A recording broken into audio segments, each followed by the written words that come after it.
we still do, we still do, we still do.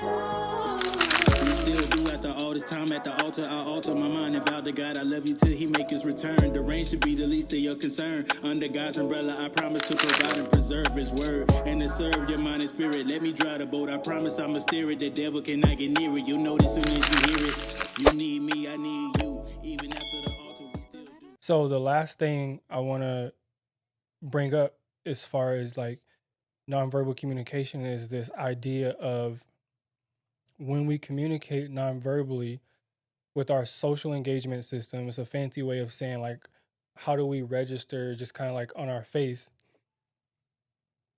safety or threat to our partner. And it sounds like super deep. Like when we say like safety or threat, like it's not threat in the sense of like I'm making you feel like you're in danger, but it's my nervous system. Like, does it feel safe to reach out or does it feel like it has to respond in a reactive way? You know what I'm saying? So basically, with this idea, like when our body, and I really want to read this because it has like I have a list of what it looks like to feel safe, what it looks like when it feels threatened. When your body feels safe, your facial muscles soften, your voice tone is warm and steady, eye contact, for my phoners out there, is consistent. There is this breathing slow, which the breathing slow represents like a calm nervous system. Your body posture is open and relaxed. Like this would be like your arms not crossed. Kind of. I'm just illustrating here. You feel present, able to listen, share, and emotionally connect. So when you feel safe, there's this sense of you that says like, I'm in this relaxed state and I can engage with you.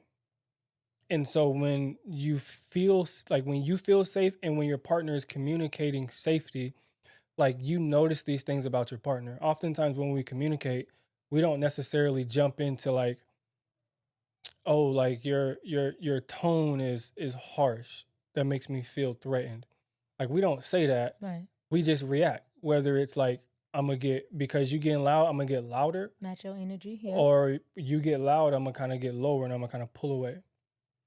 Or I'm gonna shut down. I was gonna say shut down, yeah. And so there's 3 of them. And so when your body feels threatened, as far as like your social engagement, like shutting down, like when you're in fight or flight, basically, like your voice becomes loud, sharp.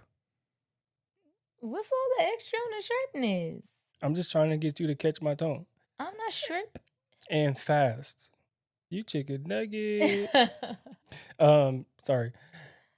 Your eyes are dark. There's tension in your jaws and hand.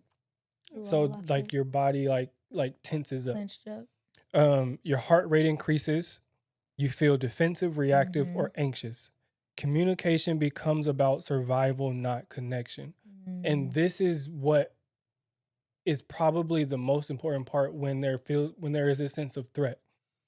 When our bodies don't feel safe, it goes into survival mode. Like your body can't tell a difference between fear and anxiety. They both feel the same to your body.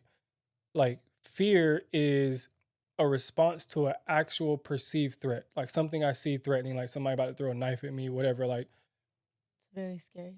You know what I'm saying? Like it's an actual threat. The knife is the threat. But anxiety is me imagining somebody gonna walk around the corner and throw a knife, but it didn't actually happen. But when your body responds, it responds in a way that both are threatening. And so now this is where your body gets to a point of like feeling like discomfort, uneasy, tension, fight or flight mode, or freeze. So when you're talking with your spouse and there's this sense of threat, your body, it's hard for your body to distinguish between it being a threat and anxiety. Or like your spouse actually feels like a real threat to your body. And so when you raise your voice because they feel like a threat, or like when they raise their voice and you feel them being threatening, your body's going to respond in a way that says, I need to engage, I need to fight, or I need to flee. And in those moments, our body communicates, as the FBI agent said, like our body leaks the truth. Right. In those moments, our body is communicating something about survival. It's not about connection at this point. Because now, like, I just need to survive. Like, my body is feeling overwhelmed, so I need to do something to protect it. And that's what we don't understand as couples when we are communicating, when we're in this fight or flight, or when we feel threatened or safe. We want to come off as safety to our partner. We want to be a safe haven. You know what I'm saying? So even when we're talking, like if I'm being gentle and I'm rubbing you, like it'll naturally like bring on this smile about you. You know what I'm saying? And like even though like I'm teaching right now, like you feel like damn. And I'm reading your I'm body calm. language. And I'm reading your body language as we Mhm. talking. Mhm. Because what's happening is like No, keep there touching is me. this there is this co-regulation that's happening.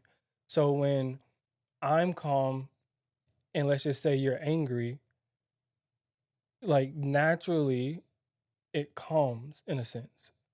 Like So you gonna regulate my anger? it is regulating. Like think of it like for with kids. Kids more so can't control it.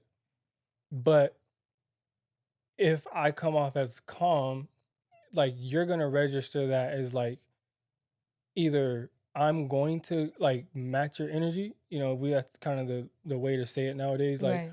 I'm gonna match your energy, or like I'm gonna really hold on to this and really make you, you know what Mhm. I'm saying, feel what I feel. Like I was talking to somebody last week. I was talking to somebody last week, and he said like he was just like angry and like he was like saying all type of things to his partner, and he said like she was just like calm and she was just like very responsive and respectable, and you know like I understand like you're angry but you're not going to talk to me that way. Mhm.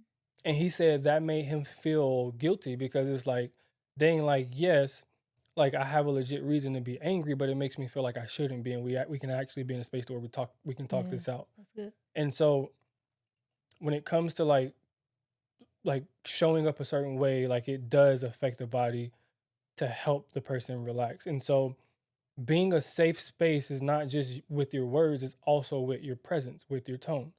Because, and I'll reiterate it, when it comes to like safety or threat, your body in moments of stress respond for survival, not connection.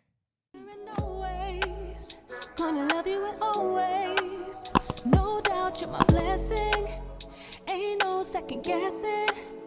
No one can separate.